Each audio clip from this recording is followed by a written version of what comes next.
ন্যায্যতার দাবি জনগণের, সেইটা বুঝতে না পেরে সেইটাকে আপনি জামাতবিহীন দাবি বলে আজকে আপনি জনশূন্য চলে গেছেন। 98% মানুষ এখন এই পদত্যাগের পক্ষে। অর্থাৎ ওই যে স্লোগান, আমার বোন কবরে তুমি কেন বাইরে, এই ইত্যাদিতে, দেশ কারো বাবার না, স্বাধীনতার চেতনা, দেশ কারো বাবার না, ভারত যাদের মামা বাড়ি, দেশ ছাড়ো তাড়াতাড়ি। আওয়ামী লীগ এবং আওয়ামী লীগের অঙ্গ সংগঠন রাজনীতি করতে পারবে না, এই দাবি উঠছে। আওয়ামী লীগ এবং আওয়ামী লীগের অঙ্গ সংগঠন রাজনীতি করতে পারবে না, কারণ আওয়ামী লীগ কোনো রাজনৈতিক দল না, এটা একটা সন্ত্রাসী দল, এর অঙ্গ সংগঠন সন্ত্রাসী দল। আজকে দাবি উঠছে, উইচ ইজ ভেরি ডেভাস্টেটিং। কোনোভাবেই ছাড়বে না, রক্ত গঙ্গা বসায় যাবে। মানুষ হয়তো এই শ্রীলঙ্কার মতো আপনার ইসে যাবে, গণভবনের দিকে ধাবিত হবে, একদিকে রক্ত গঙ্গা বলতে থাকবে এবং আলটিমেটলি পতন হবে। আনোয়ার ভাই, আমরা একসাথে অনেকদিন কথা বলেছি, কিন্তু তার স্পিড আরো বেড়ে গেছে। তো বারুক, সেটা ভালো, কিন্তু এরশাদ শিকদারের মামলাটা আপনারা দেখেছেন। দেয়ার ইজ সামথিং কল ইনকারেজেবল, মানে যেটা সংশোধনের অযোগ্য। আমি ওনাকে মিন করছি না। তো এরশাদ শিকদার যে 14টা খুন করেছিল, একটাই ফাঁসি হলো। ও ফাঁসির আগে বলল আমি কোনো অপরাধ করি নাই, আমার বিরুদ্ধে অন্যায় করা হয়েছে। তো সত্য স্বীকার করা, সত্য মানা এত সোজা না, এটা it needs very high quality. আমি আজকে আপনার প্রশ্ন উত্তর শুরু করি, তারপর এখানে আসছি নেক্সট 72 ঘন্টা কিভাবে যাবে। যেটা হয়েছে সেটা তো আপনি দেখেছেন, এবং সেখানে একটা দোয়া পরিচালনা হয়েছে আজকে, যে অফিসারদের সাথে যে কনফারেন্স ছিল all over the Bangladesh, in every cantonments, through telephone conversation, video telephone conference. তো এটার মধ্যে হয়েছে, সেখানে একটা দোয়া হয়েছে। সেই দোয়ায় বলেছে যে ইয়া আল্লাহ, আমরা যেন জালিমের পক্ষের লোক না হই এবং জালিমদের হাত থেকে আমাদের রক্ষা করো। উপস্থিত অফিসাররা সবাই বলছে আমিন আমিন। মূল সাবস্টেন্সটা হইল এদেশের জনগণের সার্বভৌমত্বের প্রতীক, তারা জনগণের উপরে গুলি চালাবে না। অফিসারদেরকে জুডিশিয়াস সেন্স ব্যবহার করছে, এবং সেইটাই বাংলাদেশে হয়েছে। 1975 সালে যেটা হয়েছে, এরশাদ পতনের সময় যেটা হয়েছে, 96 সালে বিএনপির পতনের সময় হয়েছে, 2001 সালে আওয়ামী লীগের পতনের সময় হয়েছে, আবার বিএনপি 2006 পতনের সময় হয়েছে, এখনো তাই হবে। দুই একটা ঘটনা ঘটবে, আমরা অ্যাসোসিয়েট প্রেস অথবা আল জাজিরার ঘটনা দেখেছি। আমি এখন থেকে 2 সপ্তাহ আগে আমার ক্ষুদ্র জ্ঞানে, আমি আন্তর্জাতিক সম্পর্কের ছাত্র, ইতিহাসও পড়েছি, তো যে কোনো স্বৈরাচারী সরকার, দুইটা উদাহরণ আমাদের সাথে জজল রহমান, আবার বলি রিইটারেট করে এই কারণে যে 27 বছর জেল খাটার পরে নেলসন ম্যান্ডেলা মাত্র একটা টার্ম ক্ষমতা ছিল। সে বলতে পারতো I shall be president for life. বাকশালে যেরকম একটা বিধান আনছিল না, মরার আগ পর্যন্ত প্রেসিডেন্ট থাকবে। ওনার নেতৃত্বের কোয়ালিটি এই জায়গায় ছিল, দীর্ঘ সময় ক্ষমতায় থাকলে সম্মান থাকে না, ইজ্জত থাকে না। আজকে নেলসন ম্যান্ডেলা পৃথিবীর ইতিহাসে একজন ধ্রুবতারা রাজনীতিতে। অন্যদিকে রবার্ট মুগাবে স্বাধীনতার নেতৃত্ব দিয়েছে, 40 বছর ক্ষমতায় ছিল। সেই দেশ অর্থনৈতিকভাবে উন্নত হয় নাই, মানুষ রুটি খেতে চায় নাই, এবং ওই গল্পটা মুগাবের জন্য প্রযোজ্য ছিল যে মানুষ আন্দোলন করছে কেন, বলে তারা কেক খাইতে পারছে না, তারা ভাত পাচ্ছে না, খাবার পাচ্ছে না। তখন এই ধরনের একটা শাসক যাই বলো কি বলো, তারা কেক খাইতে পারতেছে না। সো বাস্তবতা থেকে অনেক অনেক দূরে থাকে। সেই জন্য তারা, মানুষ যখন খেতে পারে না তখন তাদেরকে প্রশ্ন করে ওরা কি কেক খেতে পারে না। সেই রবার্ট মুগাবে জনগণ টেনে নামিয়েছে, যারা যথাসময় জনগণের ম্যান্ডেট বিন যদি থাকে, জনগণ তাদেরকে কোনো না কোনো ভাবে নামায়। বহু উদাহরণ আছে। রিসেন্ট একটা উদাহরণ সৃষ্টি করছে জো বাইডেন। জাস্ট ভিতর থেকে একটু সমালোচনা হলো, সেই সমালোচনায় তিনি তার প্রেসিডেন্সি ক্যান্ডিডেটস ছেড়ে দিলেন। This is the leadership quality. আর যারা চাটুকার পরিবেষ্টিত থাকে তারা কখনোই বাস্তবতা জানতে পারে না।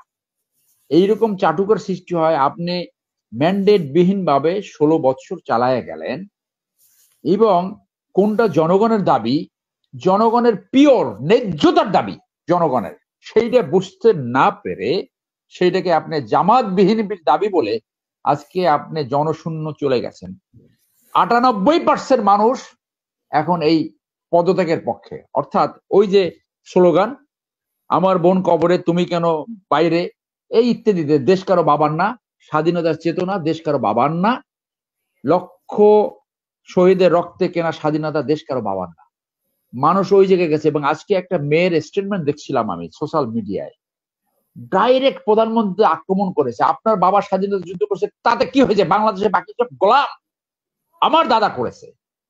এই যে টেন্ডেন্সি, প্রত্যেকটা অফিসে আপনি মুজিব কর্নার বানিয়েছেন, সব জায়গায় আপনি স্ট্যাচু বানিয়েছেন।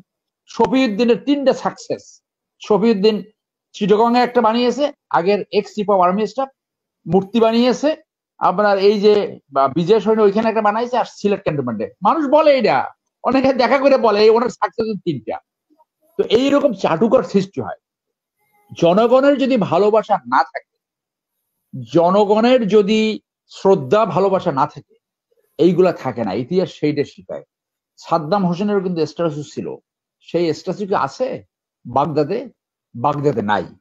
আজকে আওয়ামী লীগের বন্ধুরা লোমান পত্রিকার এডিটোরিয়ালে কি বলছে, আনোয়ার ভাই আপনি সেটা পড়েন নাই?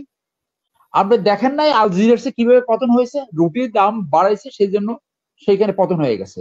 সবজির দাম বের হয়েছে, এক সবজি বিক্রেতা, এক নাগরিক গায়ে আগুন লাগালো, সরকারের পতন হয়ে গেল। ফার্দিনান্ড মার্কোসের পতন হলো কেন? তার ওয়াইফ সেন্টার জুতো কিনতে রাষ্ট্রীয় বিমান নিয়ে চলে যেত ইটালিতে। এগুলো আপনার জানেন নাই? একটা ওই সবকিছু যুদ্ধ অপরাধী এবং আজকে প্রত্যেকটা analysis, Al Jazeera, CNN, BBC, যত ওয়েস্টার্ন কান্ট্রি, প্রত্যেকে বলছে এটা সরকার পতন আন্দোলন। এবং যে কোনো গণ অভ্যুত্থানের 2টা কারণ থাকে, একটা হলো ইমিডিয়েট কারণ, আর একটা হচ্ছে আলটিমেট কারণ। ইমিডিয়েট কারণ হলো ইন্ডিয়াতে যে সর্বশেষ এই যে করিডোর দিয়ে আসছে সমস্ত স্বার্থ বিকিয়ে, এবং সর্বশেষ যে মোংলা পোর্ট তাদেরকে চুক্তি দিয়েছে, এইটা ছিল ব্যাকগ্রাউন্ডে। সেই ব্যাকগ্রাউন্ডের মাথায় আপনার আসছে এই কোটা সংস্কার। কোটা সংস্কার তো ইমিডিয়েট, এটা তো ইস্যু। কোটা সংস্কার যদি সাথে সাথে মেনে নিত, আরেকটা ইস্যু আসতো। এরপর আরেকটা ইস্যু যদি মেনে নিত, তাহলে আরেকটা আসতো। কারণ যারা জনম্যান্ডেটবিহীন জনগণের স্বার্থ বিকে এইভাবে থাকে, তাদের ইনএভিটেবল কনসিকুয়েন্স হচ্ছে তাদের পতন। পতন হবেই, পতনটাই হলো ইতিহাস, পতনটাই হলো সত্য। তো এটা হতে বাধ্য। সেই জায়গায় আমরা এই কয়েকদিনের ভিতরে আগামী 72 ঘন্টায় 3-4 ধরনের সিনারিও এভলভ হতে পারে। সবচেয়ে সফট যেটা, সবচেয়ে সেনাবাহিনী প্রধানকে বলতে পারে, you take over, let me go in safety. এখানে সোশ্যাল মিডিয়ায় দেখলাম ইন্ডিয়ান নাকি একটা প্লেন স্ট্যান্ড বাই আছে তেজগাঁও। আমরা তো সব তথ্য জানি না, সত্য মিথ্যা, এটা ভুয়ো হতে পারে। অথবা যদি হেলিকপ্টার স্ট্যান্ড বাই থাকে, তখন সেনাবাহিনী প্রধানের দায়িত্ব হবে একটা জাতীয় সরকার গঠন করে দেশকে নির্বাচনের জন্য প্রিপেয়ার করা। কিন্তু সেইখানে প্রায়োরিটি কাজগুলো কি হতে পারে? আজকে আওয়ামী লীগের পতনের পরে প্রায়োরিটি কাজ হবে অনেকগুলো রিফর্মস। প্রথম হবে এই আর্ম ফোর্সেস রিফর্মস করা। ইন্ডিয়ান দাসত্ব বরণকারী কিছু অফিসার আছে, তাদেরকে এখানে সরিয়ে দেশপ্রেমিক প্রফেশনাল অফিসারকে সামনে আনতে হবে। বিজিবি পুলিশকে রিফর্ম করতে হবে, সিভিল প্রশাসনকে রিফর্ম করতে হবে, ইন্টেলিজেন্সকে রিফর্ম করতে হবে, জুডিশিয়ারিকে প্রফেশনাল জায়গা আনতে হবে। আবার আরেকটা প্রায়োরিটি জায়গা হবে গণহত্যা যে হয়েছে সেইটার বিচার করতে হবে। বাই এনি অ্যাকাউন্ট যা কিছু হয়েছে এই মধ্য জুলাইয়ের গণহত্যায়, এটা যে কোনো ডেফিনেশনে গণহত্যা। বাংলাদেশে একটি ইন্টারন্যাশনাল ক্রাইম ট্রাইব্যুনালস নামে একটা ডোমেস্টিক ট্রাইব্যুনাল রয়েছে। সেইখানে একটি ট্রাইব্যুনাল আছে, সেইখানে আরো 5টা ট্রাইব্যুনাল করে খুব দ্রুত বিচার করা সম্ভব। সেইটা এই মানুষের যে আকাঙ্ক্ষা, সেই আকাঙ্ক্ষা আজকে দাবি উঠেছে। তো আরেকটা স্লোগান উঠছে, আপনি দেখেন যে ভারত যাদের মামা বাড়ি দেশ ছাড়ো তাড়াতাড়ি, ভারত যাদের মামা বাড়ি দেশ ছাড়ো তাড়াতাড়ি। কি সুন্দর! আজকে এই পতনের যে অনেকগুলো কারণ যে হবে, তার বড় একটা কারণ হইলে চাটুকারিতা, এই দুর্বৃত্তায়িতা এবং ম্যান্ডেটবিহীন সরকার থাকাতে একটা লুটেরা তন্ত্র সৃষ্টি হয়েছে। তারা সবসময় বলছে যা কিছু সমালোচনা ওটা ওই জামাত বিএনপির ভাষ্য। আরেকটা বড় কারণ হলো মিডিয়া। মিডিয়ার যে মালিকরা তারা তোষামতিতে লিপ্ত হয়েছে, জনগণের খবর, জনস্বার্থের খবর প্রচার না করে কে কাটছে বড় তোষামত সেইটা। এখানে এডিটর গিল্ডস নামে একটা প্রোগ্রাম করে এক ওইটাকে বলা হয় এডিটর গিল্টি, মানে তারা যে অন্যায় অনাচার করছে। বাংলাদেশে দুইটা ইন্ডিয়ান চ্যানেল আছে, বাংলাদেশের মাটিতে বাংলাদেশের লাইসেন্স প্রচার করে মানুষ বলে আর কি, এই একটা হলো ৭১ চ্যানেল আর একটা সময় টিভি। এরা কখনই জনস্বার্থে, কখনই দেশের স্বার্থে, ইভেন যদি আওয়ামী লীগের সমালোচনা সেটা আওয়ামী লীগের পক্ষে আসে এইটা না, একমাত্র কাজ হলো ইন্ডিয়ান পদলেহন করে ইন্ডিয়ার স্বার্থকে আপল করা আর কত রকম তৈলাক্ত বাস সৃষ্টি করা যায়। তো এরকম আরো অনেক আছে যে দুর্নীতি এই পর্যায়ে চলে গেছে, নেপোটিজম এই পর্যায়ে চলে গেছে যে একজন পিয়ন 400 কোটি টাকার মালিক হয়, তাকে দাম্ভিকতার সাথে বলা হয় আমার পিয়ন 400 কোটি টাকার মালিক, হেলিকপ্টার ছাড়া চলে না। তাহলে নেতা কর্মীর জানি কত আমি জানি না আমার ভাই কত টাকার মালিক হয়েছে। এখন 3 নাম্বার সারোয়ার ভাই কয় মিনিট বলছে, মামুন ভাই কত মিনিট? আমি আপনার চেয়ে 1 মিনিটও বেশি বলবো না, আমি আপনার চেয়ে 1 মিনিটও বেশি বলবো না। আমার 10 মিনিটও আমাকে শুনতে দেন না। 2 নাম্বার সিনারিও হবে, আপনার এই প্রোগ্রাম তো ফেয়ার হচ্ছে না। আমাদের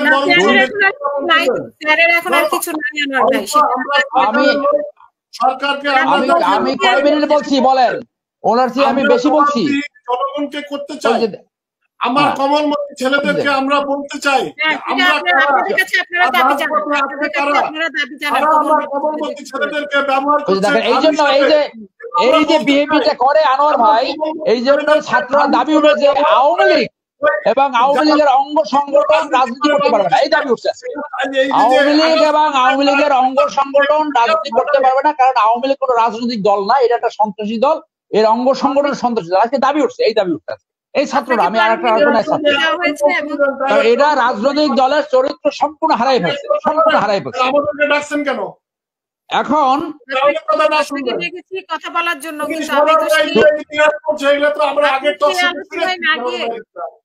আপনি আমাকে বলতে দেন না। আপনার টার্ন যখন আসবে তখন আবার আপনি বলবেন, আপনি আবার বলবেন।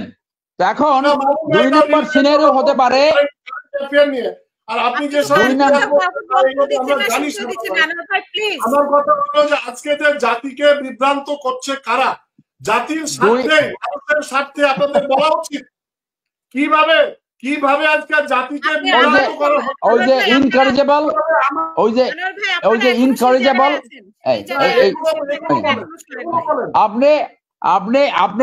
আপনার চেয়ে আমি বেশি বলেছি? Not at all. আমি মনে করি আপনার চেয়ে এখনো 3 মিনিট সময় হাতে আছে, এখনো 3 মিনিট সময় হাতে আছে। এই যে ওনারা এখনো সেই জায়গা থেকে আসতে পারে না, এখনো ওই যে হ্যাঁ, ওই জন্য ছাত্রদের ওখানে দাবি উঠছে যে আওয়ামী লীগ সম্পূর্ণ রাজনৈতিক দল, যে দল রাষ্ট্রকে এই জায়গায় নিতে পারে তাদের রাজনীতি করার অধিকার নেই, এটা ছাত্রদের একটা দাবি। এবং এই যে ধর্ষক লীগ, মানে হেন কোনো আকাম না এটা করে, এইটা রাজনীতি হতে পারে না।